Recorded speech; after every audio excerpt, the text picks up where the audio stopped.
laws are enforced in the concert and entertainment industry. It's also going to ensure price transparency throughout the whole process of ticket purchasing.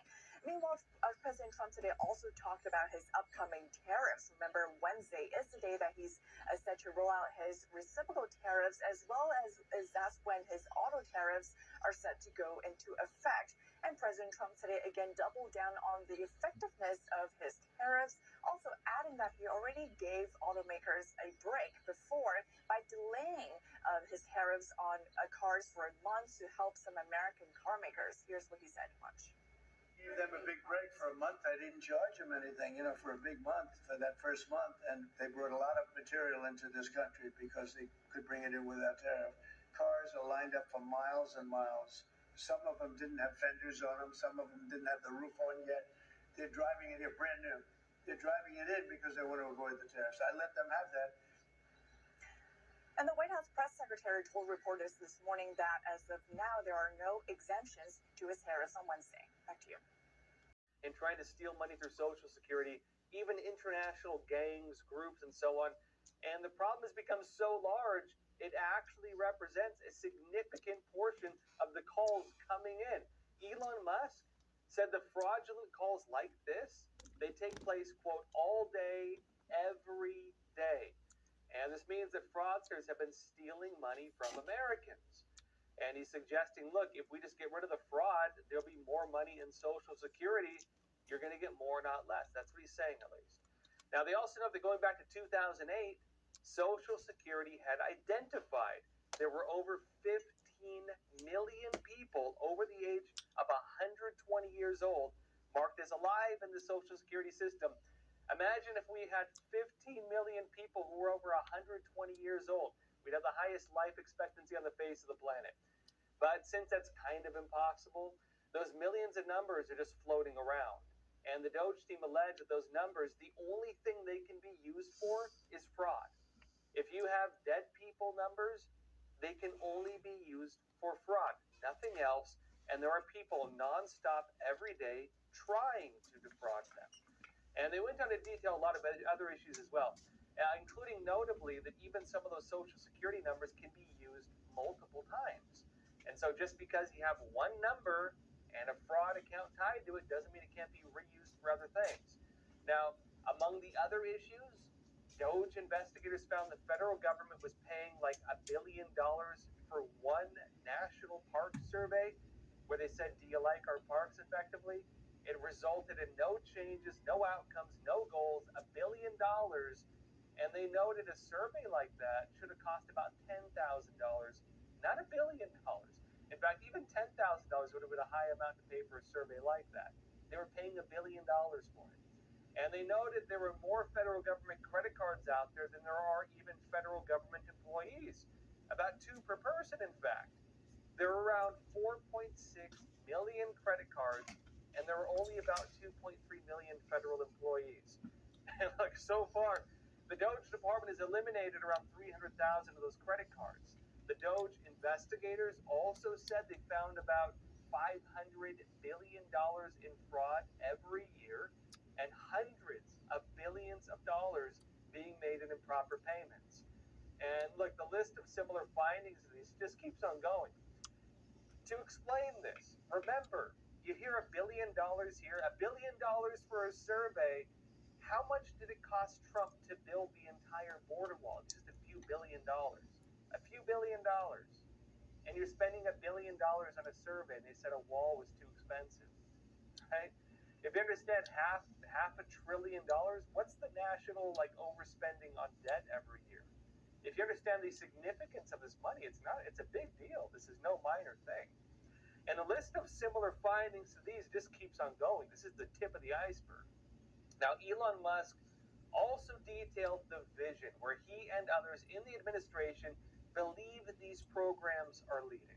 Watch. Our goal is to reduce the deficit by $1 trillion. So from a nominal deficit of $2 trillion to try to cut the deficit in half to $1 trillion. Or looked at it in total federal spending to drop the federal spending from $7 trillion to $6 trillion. We want to reduce the spending by eliminating waste and fraud, reduce the spending by 15%, which seems really quite achievable. The government is not they're not efficient, and there's a lot of waste and fraud. So we feel confident that a 15% reduction can be done without affecting any of the critical government services.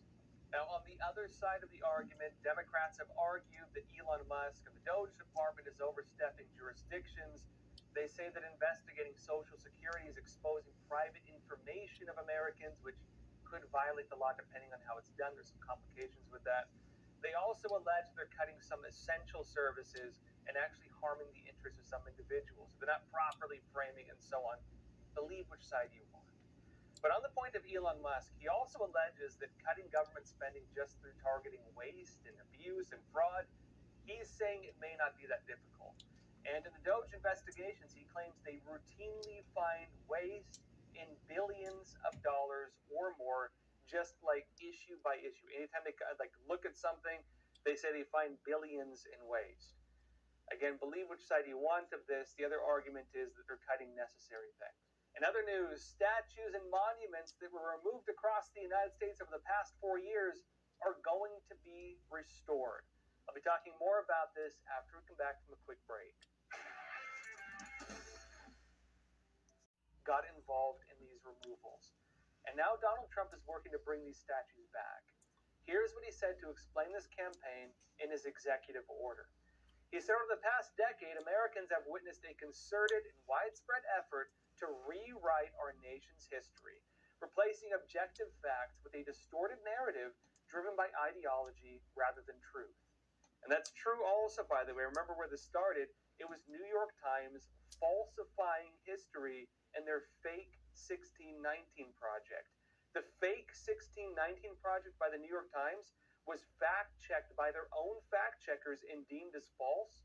Despite their own fact-checkers noting it was fake, they published it anyway. And then what did they do? They started campaigns and they got it into American schools. Kids are being brainwashed with fake information from the New York Times, falsifying American history and teaching kids to hate their own country. Now, Trump says this revisionist movement seeks to undermine the remarkable achievements of the United States by casting its founding principles and historical milestones in a negative light. Under this historical revision, our nation's unparalleled legacy of advancing liberty, individual rights, and human happiness is reconstructed as inherently racist, sexist, oppressive, or otherwise irredeemably flawed. And I note that if you want to do it for the rest of the world, America's probably better than almost any of them, because frankly, the whole world has pretty rough history. It's just human nature, right? But Trump says this: rather than fostering unity and a deeper understanding of our shared past, the widespread effort to rewrite history deepens societal divides and fosters a sense of national shame, disregarding the progress America has made and the ideals that continue to inspire millions around the globe. Now, look, the story of what Trump is doing here, it's going to change depending on which news outlet you're reading. If you were to read, the corporate establishment, a lot of the critics are saying, they're saying Trump... Why non-citizens jumped from about 230,000 in 2021 getting Social Security numbers to over 2.1 million in 2024. That's a gigantic increase. And I have to agree that is rather suspicious if that number does hold up. I want to dig into this because you have a recent piece out, and in it you mentioned how the real number of those who are over 100 and receiving benefits is around 44,000 instead of the millions that Musk has mentioned before. How likely do you think we'll see the work Doge is doing translating into, say, actual legislation or reform by Congress or the president down the road? That's a great question, and it points to one of the big problems that we have in our nation right now, which is a lack of trust that normally we had in the past. I mean, people are unwilling to just presume that whatever the Doge team finds is true, and other people are willing to accept it at face value, and we don't really know who to ask to verify these things. Right now, it seems that the pattern for Doge has been to find certain kinds of alarming results, to report them quickly, and then have to back off a little bit. I think they are trying harder to avoid that. It has hurt their credibility in the past. But but it would behoove them to try as hard as possible to get these numbers right the first time, because we do need to reform Social Security, and it's unlikely that finding waste and fraud through what Doge is doing is going to be enough to solve all our problems with Social Security. But it makes sense to reduce the scale of the problem as much as possible through waste and fraud that we can't discover. So it's an important thing that they're doing, but it's not clear to me yet that we've worked out all the bugs on getting these numbers right.